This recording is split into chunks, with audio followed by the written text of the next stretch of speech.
Okay guys, so welcome back to O levels business studies. हमारे पास last class के अंदर अगर देखा जाए, हमारे पास अनफॉर्चुनेटली कल हमारी क्लास नहीं हो सकी because of the power break down. So it's a class. Last class के अंदर हम लोगों ने we start with the unit 2, that is human resource management. We are done with the concept of departmentalisation. Human resource management क्या होता है, and then we started with the one of the function of the HR department, that is known as recruitment and selection. Now we are heading towards the process. अब ये जो process है हमारे पास, what is this process? It is known as recruitment and selection. अब से ये जो हमारे पास प्रोसेस है, ये होता क्या है? देखिए, for example let suppose you are buying a machinery for your factory. तो आप क्या ऐसे ही रैंडमली आप जो है वो मशीनरी बाय कर लेंगे, और you are going to make a wise decision by comparing it one machinery with the another? जैसे आप गाड़ी खरीदने जाते हैं तो आप ऐसे रैंडमली गाड़ी बाय करते नहीं, आप इंस्पेक्शन करवाते हैं, आप मैकेनिक को दिखवाते हैं, इसके बाद आप डेंटर को दिखवाते हैं। You completely inspect that car and that after the inspection, after the inspecting report, you are going to make a decision कि either to buy this car और नॉट। तो इसी तरीके से you are bringing in a employ in your organisation, which is known as one of the worker employee, or simply it's a second factor of production. It's known as one of the resource that will be used by the business for the business activity. अब चाहे वो आप accountant hire कर रहे हो, manager hire कर रहे हो, स्कूल कॉलेजेस टीचर हायर कर रहे हो, तो it must be effective. Sir effective कैसे होगा? We are going to learn कि हम जब प्रोसेस को पढ़ेंगे and we are going to consider the stages, at that point we are going to understand कि कैसे हमारे पास रिक्रूटमेंट सिलेक्शन इफेक्टिव होती है। लेकिन recruitment and selection must be effective. अब सर अगर रिक्रूटमेंट एंड सिलेक्शन इफेक्टिव नहीं होगी तो क्या होगा? You are going to get the wrong person. And what if you get the right person for the right job at the right time? It means that the recruitment and selection process is effective. Number one, it also measures the performance of the HR department. कि भाई HR department है, जैसे for example हम government की performance को कैसे evaluate करते हैं, कैसे असेस करते हैं कि उस पर्टिकुलर गवर्नमेंट के टेन्योर के अंदर कितनी डेवलपमेंट हुई, कितनी इंप्रूवमेंट आई इन द इकोनॉमिक जीडीपी, कितनी इंप्रूवमेंट आई इन द इंफ्रास्ट्रक्चर, कितनी इंप्रूवमेंट आई in the health care education. That's how these are the parameters that are used by the citizens in order to identify कि either this particular government has the potential or how well they have performed. So the same case is with the HR department कि recruitment selection एक particular हमारे पास function है जिसकी basis पे we can measure the effectiveness of the HR department कि वो कितना effectively कितने अच्छे पोटेंशियल कैंडिडेट्स को, एबल कैंडिडेट्स को हायर करें for the organisation. So simply recruitment selection process, it's a performance measuring tool to evaluate the effectiveness or to measure the effectiveness of the HR department. Up now we are heading towards कि sir recruitment selection process is a process of hiring. अब ये जो process of hiring है ये effective होना चाहिए, तो इसके लिए we need to involve in the multiple stages. ऐसे ही रैंडमली नहीं कि आप किसी को भी उठाएंगे, इंटरव्यू कंडक्ट करेंगे and you are going to hire. No, it's a complete process it which involves multiple stages. तो आज ज़रा समझते हैं हमारे पास कि क्या स्टेजेस हैं, how this particular process starts और हाउ इट टेक्स प्लेस। सबसे पहले हमारे पास सबसे फर्स्ट स्टेज जो है हमारे पास, that is known as an identification of vacancy.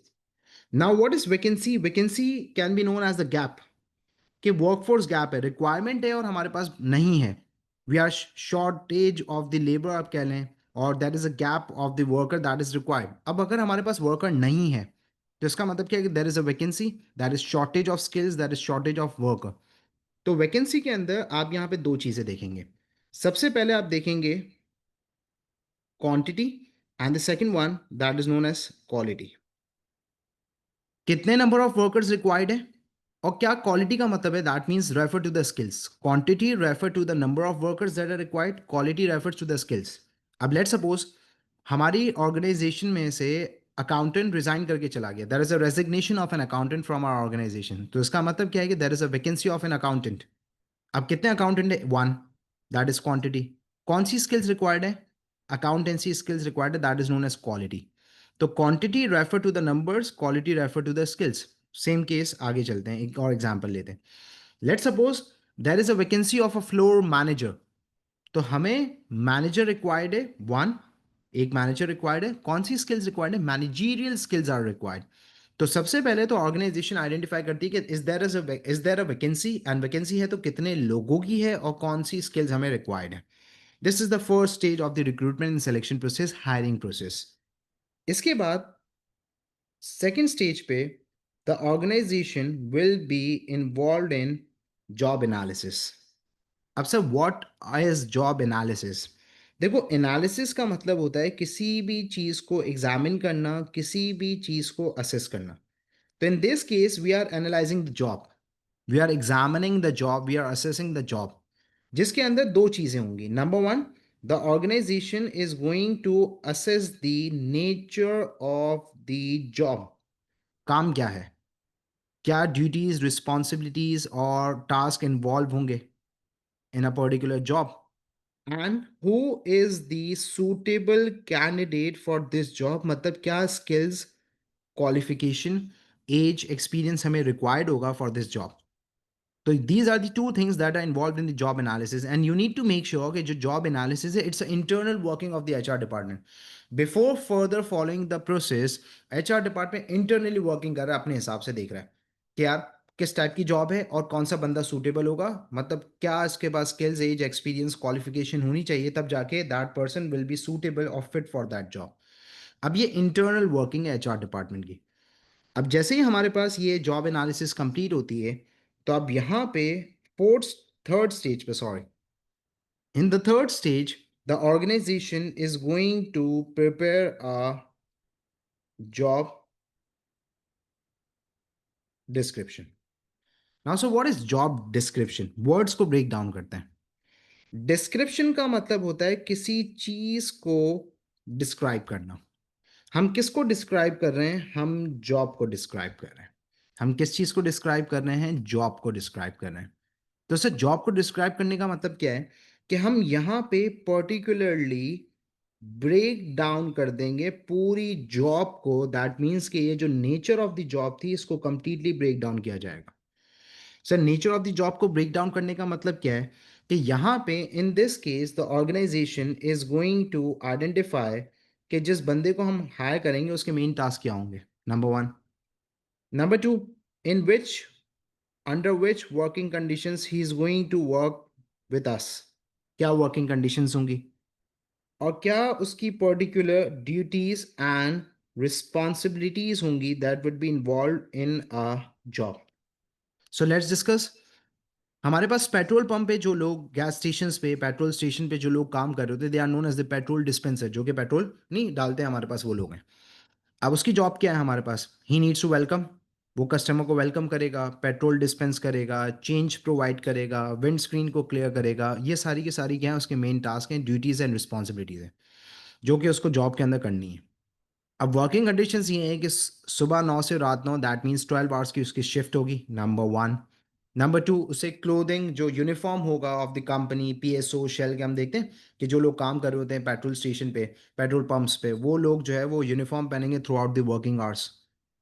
Number three हमारे पास के ऑफ इसकी ये होगी, इसको सैलरी इतनी मिलेगी, ये उसकी वर्किंग कंडीशंस है। तो sir is it necessary to prepare a GD? Yes. जब हम जॉब डिस्क्रिप्शन बनाएंगे तभी तो हमें पता चल सकेगा कि कौन सा बंदा सूटेबल है इन कामों के लिए, नंबर वन। नंबर टू, जब हम जॉब डिस्क्रिप्शन बनाएंगे and when we are going to advertise the vacancy, at that point कि उस बंदे को पता भी तो चलना चाहिए ना कि क्या क्या काम करने होंगे, ताकि उसकी चॉइस है कि उसे ये काम करना है कि नहीं करना, क्या उसे जॉब एक्सेप्ट करनी चाहिए कि नहीं करनी चाहिए। अब लेट सपोज हम एक एडवर्टाइजमेंट, एक कॉलेज है वो एडवर्टाइज करता है, या फॉर एग्जाम्पल एक स्कूल है वो वैकेंसी पोस्ट करता है कि there is a vacancy of a math teacher. अब but there is no clarity कि जो मैथ टीचर रिक्वायर्ड है वो जूनियर के लिए रिक्वायर्ड है, ओ लेवल्स के लिए रिक्वायर्ड है, अपेयरिंग ईयर के लिए रिक्वायर्ड है, पार्ट टाइम रिक्वायर्ड है, फुल टाइम रिक्वायर्ड है, कुछ भी मेंशन नहीं है। तो इसका मतलब क्या है कि how the person would know कि क्या करना है, how the person would know कि आदर टू एक्सेप्ट द जॉब और नॉट, की क्लैरिटी नहीं है। तो इसके लिए ऑर्गेनाइजेशन जॉब डिस्क्रिप्शन बनाती है ताकि ऑर्गेनाइजेशन को पता चल सके कि who is the suitable candidate for this particular job. And the second thing, ताकि हम जब एडवर्टाइज करें so the people can know and the person और the candidates who are applying can know कि other whether to accept this job और not. अब जैसे job description हमारे पास कंप्लीट होती है, तो फोर्थ स्टेज के अंदर we are going to design the person specification. अब सर पर्सन स्पेसिफिकेशन क्या है हमारे पास, लेट्स टेक एन एग्जांपल यहाँ पे। तो जॉब एनालिसिस के अंदर हमने जो सूटेबल कैंडिडेट आइडेंटिफाई किया था वो यहाँ पे, अब हम उसको यहाँ पे स्पेसिफाई करेंगे, क्योंकि बहुत सारे लोग होते हैं जो कि जॉब कर रहे होते हैं, और बहुत सारे लोग होते हैं those who are in need of job. तो क्या हम सबको हायर कर लेंगे? नो। तो we are going to specify the person कि who is the suitable candidate for this job. हमें कौन सा बंदा चाहिए, उसके पास क्या क्वालिटीज और उसकी क्या पर्टिकुलर एबिलिटीज होनी चाहिए that are required for this job. The organization is going to mention age, number two, experience, number three, qualification, number four, sometimes gender is also mentioned. अब सर जेंडर अगर हम mention करें तो कहीं ये discrimination तो नहीं हो रही? नो, डिस्क्रिमिनेशन नहीं हो रही, क्योंकि कभी कभार नेचर ऑफ द जॉब ऐसी होती है कि that we need to mention the gender. जैसे लेट सपोज एक गर्ल्स स्कूल है, तो उसके अंदर हमें फीमेल स्पोर्ट्स टीचर रिक्वायर्ड है, तो we are going to mention the female sports teacher required है, दैट इज अ वैकेंसी। तो it sometimes it is important to mention the gender. बाकी तो हम फिर एज, एक्सपीरियंस, क्वालिफिकेशन और स्किल्स, ये सारी चीज़ें मेंशन करेंगे। अब सर हम ये पर्सन स्पेसिफिकेशन को जब एडवर्टाइज करेंगे तो is it necessary? Yes again, वरना तो हमारे पास बहुत सारे लोग हैं ना जो कि जॉब करना चाह रहे हैं, तो हम सबको तो नहीं रख सकते। तो वी नीड टू स्पेसिफाई कि दिस इज द क्राइटेरिया और दीज आर द एट्रीब्यूट्स और the qualities, age, experience that is required by an organisation in a job और for this particular job, so that the potential candidates can apply. वरना तो हर कोई apply करेगा हमारे पास, और हर कोई को हम अफोर्ड नहीं कर सकते, या हम हर किसी को रख ही नहीं सकते, क्योंकि there is a vacancy, limited vacancy है, एक दो लोगों की वैकेंसी है। तो वी नीड टू अंडरस्टैंड कि हमें यहाँ पे ये स्पेसिफाई करना पड़ता है so that we can get the suitable candidate. अब जैसे ही पर्सन स्पेसिफिकेशन यहाँ पे डिज़ाइन हो जाता है और हमारे पास जेडी भी तैयार हो जाती है, now the organisation is going to advertise the job which is known as job advertisement. Now sir what is job advertisement? Advertisement क्यों की जाती है? हमेशा कंपनीज अपने प्रोडक्ट की एडवर्टीजमेंट क्यों करती है? ताकि लोगों को पता चल सके कि this is the product, the awareness can be increase, promotion के लिए हमारे पास प्रोडक्ट की सेल्स हो। तो यहाँ पे जो हमारे पास जॉब एडवर्टीजमेंट है, तो एडवर्टीजमेंट इसके लिए करते हैं ताकि अवेयरनेस आ सके। क्या आ सके? अवेयरनेस कि there is a vacancy in an organization, this particular business is hiring the employees, this particular college is hiring a teacher. तो advertisement is for the awareness ताकि हमारे पास potential candidates can apply. अब job advertisement के अंदर एक चीज बहुत important है कि जॉब एडवर्टीजमेंट हमारे पास होनी चाहिए एप्रोप्रिएट मीडिया में। अब sir now what is the concept of appropriate media and method? Appropriate media and method का मतलब है कि जब हम किसी बंदे को हायर कर रहे हैं, तो अब बिजनेस के स्ट्रक्चर को देखना है। जैसे मैं आपके सामने एग्जांपल रखता हूँ, कराची के अंदर we have a particular footwear, local footwear brand है, लेडीज का फुटवेयर ब्रांड है, सैंडल्स वगैरह मिलती हैं, सैंडल्स, पम्प्स वगैरह ये सब कुछ, उसका नाम है स्टाइलो। तो उसकी मल्टीपल ब्रांचेस हैं अक्रॉस द कराची, मॉल्स में भी हैं, मेन हमारे पास जो ये रोड्स हैं, तारिक रोड वगैरह, बहादराबाद वहाँ पे। तो वहाँ पे मैंने बहादराबाद की इनकी ब्रांच के बाद देखा कि बैनर लगा हुआ है, बैनर आउटसाइड द आउटलेट, और वो जो बैनर है उसके अंदर लिखा हुआ है वी आर हायरिंग, और दो वहाँ पे पोस्ट मेंशन है, store manager and the sales person. Store manager के आगे लिखा हुआ है कि उसकी एज इतनी होनी चाहिए, क्वालिफिकेशन इतनी होनी चाहिए, और इतना उसका एक्सपीरियंस होनी चाहिए, इतनी नंबर ऑफ ईयर्स का। The same case is with the sales person as well, कि इतनी क्वालिफिकेशन होनी चाहिए, ये एज होनी चाहिए, और इतना उसके पास एक्सपीरियंस होना चाहिए, नंबर ऑफ ईयर्स का। तो उन्होंने क्या यूज़ किया? बैनर यूज़ किया, because the structure is local. उन्होंने कोई इंटरनेशनल प्लेटफॉर्म्स पे नहीं किया, उन्होंने अपने सोशल मीडिया पेजेस पे शायद अनाउंस किया होगा, और उन्होंने लोकल एक पर्टिकुलर मेथड ऑफ बैनर के आसपास के जो लोग होंगे वो देखेंगे, तो उनमें से किसी को जॉब की ज़रूरत है और the potential candidate is available to the mention criteria, according to the criteria ही और she is going to apply, that's a case. Job advertisement हमेशा अप्रोप्रिएट मीडिया में होनी चाहिए so that we can get the potential candidate. अब अगर for example यही Stylo international platforms पे है, या रिक्रूटमेंट इंटरनेशनल जो रिक्रूटमेंट एजेंसीज होती हैं जो आपके लिए हायरिंग करती हैं, उनके अगर कहता, तो लंदन से, यूएस से, पता नहीं कौन कौन लोग अप्लाई कर रहे होते। तो क्या हम उनको अफोर्ड कर सकते हैं? क्या वो हमारी ऑर्गेनाइजेशन में काम कर सकते हैं? नो। तो जॉब एडवर्टीजमेंट हमेशा अप्रोप्रिएट मीडिया में होनी चाहिए, so that the potential candidates can be hired and can be connected with the business when they are hiring. अब जैसे ही जॉब एडवर्टीजमेंट होगी, तो now in the six stage हमारे पास organization will be involved in collection of CVs and resume। Collection of CVs and resume इसके अंदर involve होगी। अब सर यहाँ पे CV and resume, these are the two different things, CVs and resume. लोगों को पता चल गया है, लोग अप्लाई करना शुरू कर रहे हैं, लोग अपनी सीवीज भेज रहे हैं, ईमेल एड्रेस वगैरह सब कुछ एडवर्टाइजमेंट के अंदर मेंशन होगा कि आप ईमेल कर सकते हैं, यू कैन व्हाट्सएप और you can email the particular CV. अब जब ऑर्गेनाइजेशन के पास सीवी आ रही है, तो यहाँ पे सीवी का फुल फॉर्म क्या है? What is the full form of CV? The full form of the CV is curriculum vitae. This is the full form of CV, curriculum vitae. And the second thing is resume, job application letter. अब यहाँ पे the most important thing that you need to understand, बच्चों ने CV का word सुना होता है, resume के बारे में दे आर नॉट अवेयर, होते भी हैं नहीं भी होते। So the most important thing is कि जब आप सीवी और रिज्यूमे की बात करते हैं, तो यहाँ पे आपके पास सबसे पहले पेज पे आता है रिज्यूमे, द फर्स्ट पेज, और सेकंड पेज पे आपका सीवी होती है। तो फर्स्ट पेज पे आपका होता है रिज्यूमे, सेकंड पेज पे होती है आपकी सीवी। अब सर सीवी और रिज्यूमे हमारे पास, इन दोनों के बीच में फर्क क्या है? What is the difference between resume and CV? आ जाए बेटा, याद रखना हमारे पास रिज्यूमे हमेशा शॉर्ट और कंसाइज होता है। अब एक चीज को सुने ना, you are not the only one who has seen the advertisement and who is applying for a job। hundreds thousands of applications होंगे, thousands of candidates होंगे who have applied for the job। तो क्या recruiter के पास इतना time होगा कि वो आपकी सीवी, जो आपकी डिटेल्ड बायोडाटा और इंफॉर्मेशन प्रोवाइड करता है, उसको कंसिडर करे? नो।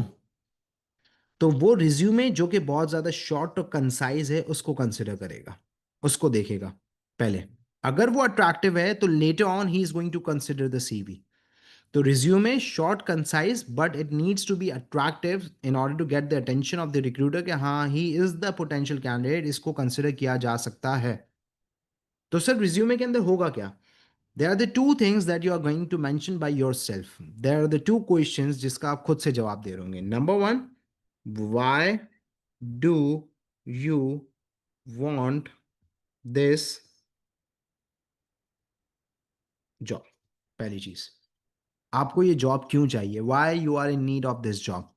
आप मेंशन करेंगे मेरा नाम सईद सूरती है और मैं फ्रेश ग्रेजुएट हूँ, या फिर वो ऑर्गेनाइजेशन जो है उसने मुझे निकाल दिया है, या पर्टिकुलर ऑर्गेनाइजेशन है उससे मैंने रिज़ाइन कर दिया है, because of the reason mention करें। लेकिन the reason must be true, and I believe honesty is always good. I believe, क्यों? क्योंकि आपके पास ऐसा होता है कि कभी कभार आपकी जो ऑर्गेनाइजेशन जो आपको हायर करने वाली होती है, वो आपके एक्स ऑर्गेनाइजेशन, जो प्रीवियस ऑर्गेनाइजेशन है, उसके साथ कनेक्ट होगी, और in order to get the reference, in order to get the assurance, they are going to make a contact और they are going to connect with that organisation, कि कहीं आप झूठ तो नहीं बोल रहे, या आप कोई पर्टिकुलर जो है वो कोई मिसबिहेवियर या कोई पर्टिकुलर इशू आपके साथ है जिसकी वजह से आपको निकाला है। तो दे नीड एन अश्योरेंस, तो आपको ऑनेस्ट रीजन लिखना है यहाँ पे। नंबर टू, आपके पास वाई यू आर suitable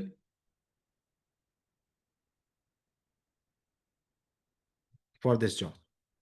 मतलब what are the qualities, what are the particular skills, what are the attributes that you have जिसकी वजह से you stand out from the other candidates who have applied। तो why you are suitable for this job, तो now you need to mention the skills, qualities that outstand you from the other candidates who have applied। Simple।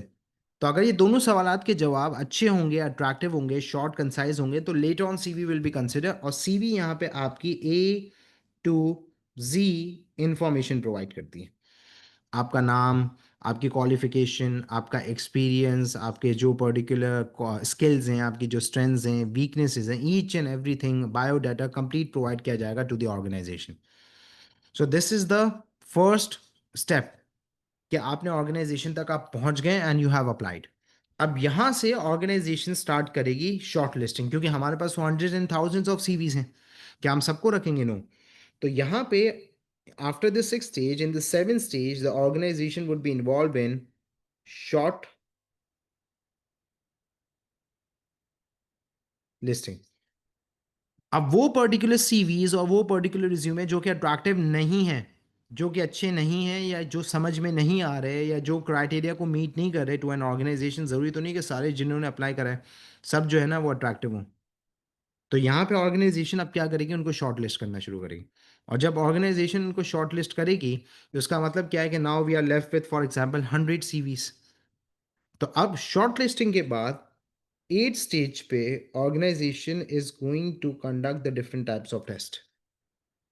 अब test क्या हैं, कौन से हैं, हम यहाँ पे ज़्यादा उसको डिटेल में डिस्कस नहीं करेंगे, बस हम इसको समझेंगे कि सर टेस्ट होते क्या हैं, यहाँ पे कौन से डिफरेंट टाइप्स के टेस्ट होते हैं, why the organization conducts a test. Examine करेगी ना, पूरा असेस करेगी, and then the organisation is going to make a decision कि किस बंदे में कितनी पोटेंशियल है, कितना एबल है वो, क्योंकि सारी चीज़ें वहाँ पे मेंशन है ऑन द पेपर कि मेरी ये स्किल्स हैं, मेरी ये स्ट्रेंथ्स हैं। तो ऑर्गेनाइजेशन कहेंगे आ जाओ अब भैया देखते हैं कि कितनी पोटेंशियल है। Now the organization is going to involve them in an assessment, or the organization is going to put them through an assessment center in order to know the real potential and the ability of the candidates who have applied. And now they are going to cross check their ability with the mention or with the particular things that they have mentioned in the CV. तो सर test कितने type के होंगे हमारे पास? एक है I Q, E Q,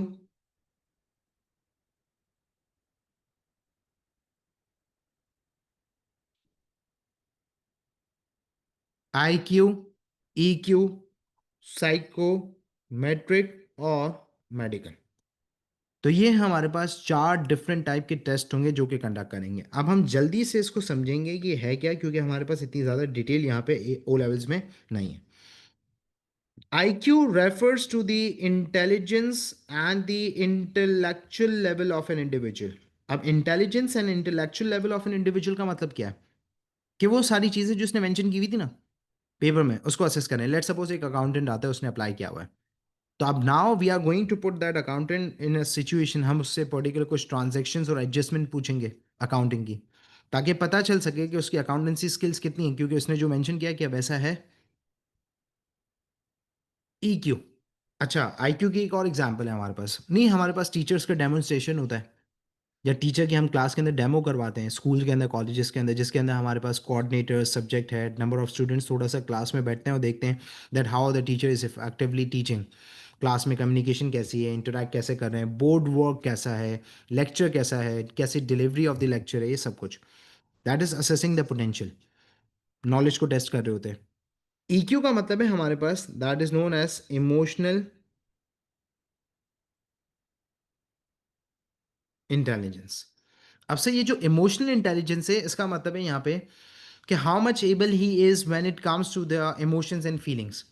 क्या वो अपने इमोशंस एंड फीलिंग्स को कंट्रोल कर सकते हैं? Let suppose we are hiring a manager, तो मैनेजर के ऊपर तो बहुत प्रेशर होता है, उसको लीड करना होता है, उसे क्रूशियल टाइम पे डिसीजंस लेने होते हैं, उसे यहाँ पे वर्कर्स को लीड करना होता है, ऑर्गेनाइजेशन का प्रेशर होता है, उसे भी हैंडल करना होता है।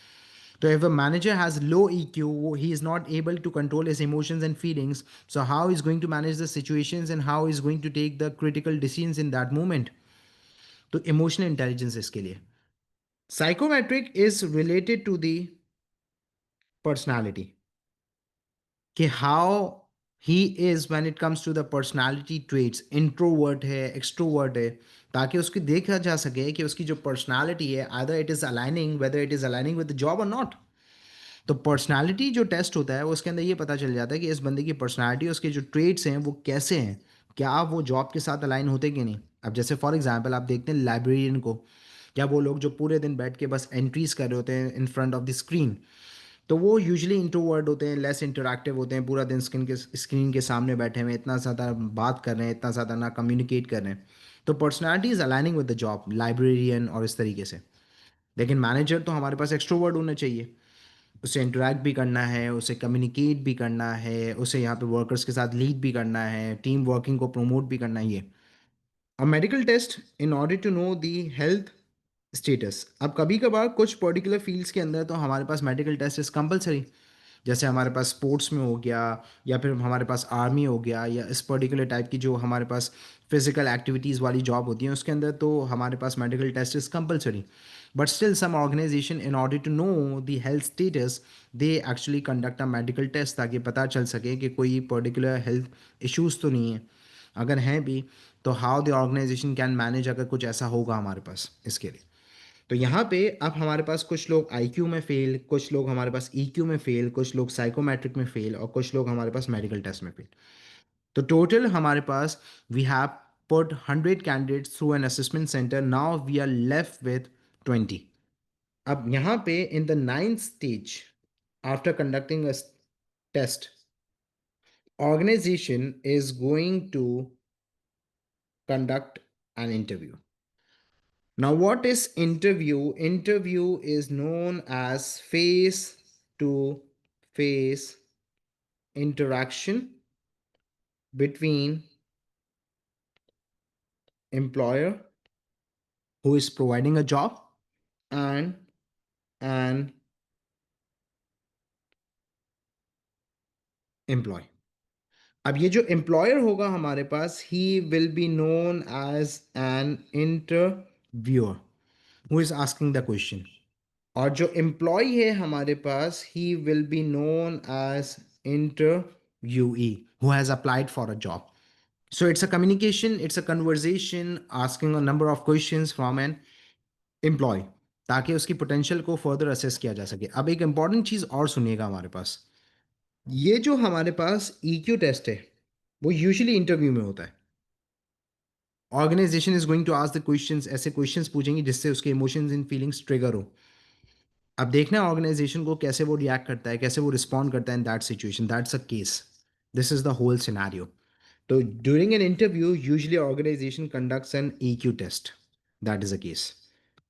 इसके बाद आफ्टर कंडक्टिंग एन इंटरव्यू, अच्छा अब इंटरव्यू के अंदर भी हमारे पास दो टाइप के इंटरव्यू हैं। एक आपके पास है that is known as 1 to 1, one interviewer one interview, that's it. Normal हमारे पास यूजुअली ऐसे ही होते हैं। दूसरे हमारे पास हैं that is known as panel interview. Number of interviewers हैं और एक इंटरव्यू है। Three Idiots is a Bollywood movie, उसके अंदर याद है व्हील चेयर वाला राजू रस्तोगी वाला इंटरव्यू, कि नंबर ऑफ इंटरव्यूअर्स हैं और एक इंटरव्यू है। तो यूजुअली जो अपर लेवल की पोस्ट होती हैं ऑर्गेनाइजेशन स्ट्रक्चर में, मैनेजरियल पोस्ट वगैरह होती हैं, तो उसके लिए हमारे पास पैनल इंटरव्यू होता है जिसके अंदर नंबर ऑफ इंटरव्यूअर्स होते हैं और एक इंटरव्यू होता है। So these type of the interviews are done. अब इसके बाद after conducting interview we have got a potential candidate who is suitable for the job, who has the skills, qualification, he is able, he is emotionally intelligent, he has skills, ability।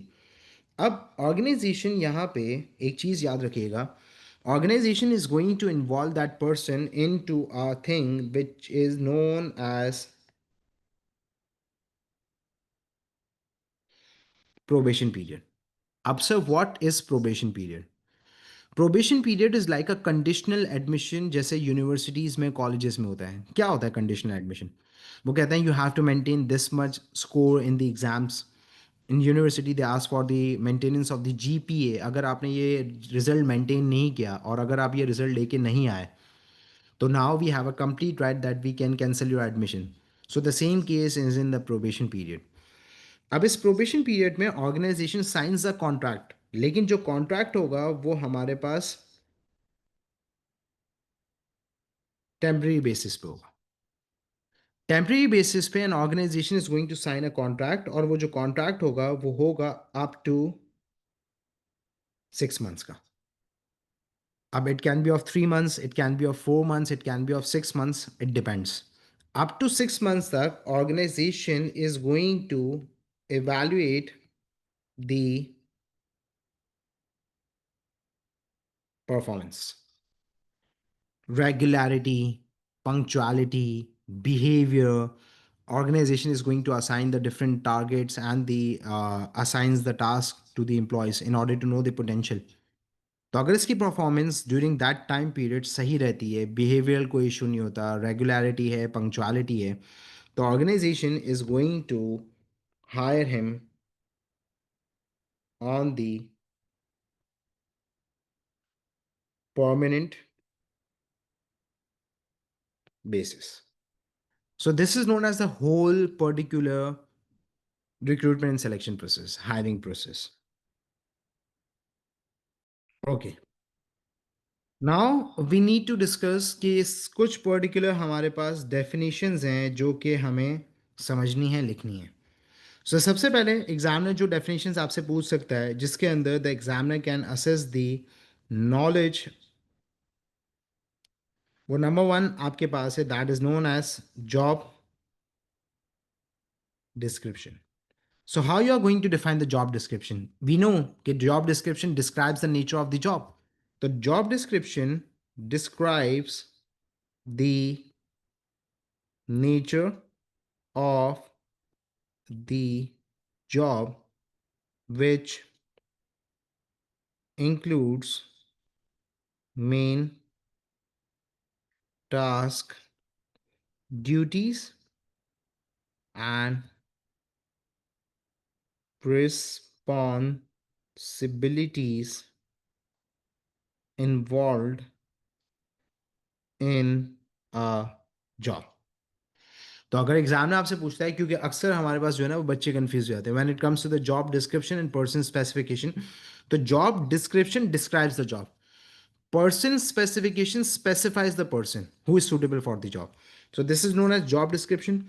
The second area can be assessed, that can be assessed is person specification. Now, sir, what is person specification? Person specification specifies or highlights the skills, qualification, age, and experience required by an organization in an individual for a particular job. So this is the person specification. The person specification talks about the person who is suitable for the job. Job description describes the nature of the job. And these two things both are necessary. Why they are necessary? Because job description helps you in identifying that who is suitable for a particular job, suitable candidate. Matlab it will help you in making the person specification by looking at the job. Number two, you you are going to advertise, so you when you are going to make a job description JD, so now the potential candidates who are actually applying, they can get to know, they will be aware okay, what are the things that are involved in the job. So it will help them in applying, or it will help them in deciding okay, whether to accept this job or not. And person specification helps you in advertisement कि हमें कौन सा बंदा चाहिए, तो which is an appropriate method or the media for the advertisement. And the second thing, person specification helps you in getting the potential candidate, those who are going to meet the criteria. Third, interview. Interview, a face to face interaction between an employer and employee to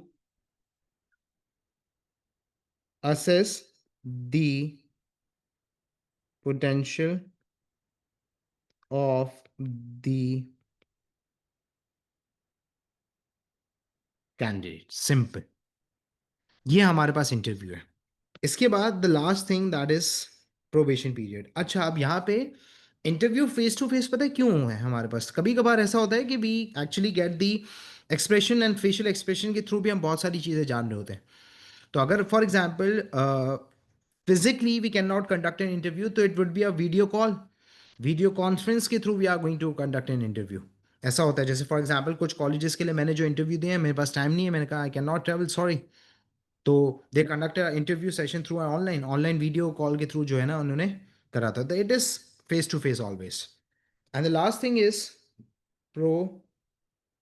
probation period. Now, what is probation period? Probation period is an evaluation period for up to 6 months to evaluate the performance on the temporary basis before hiring an individual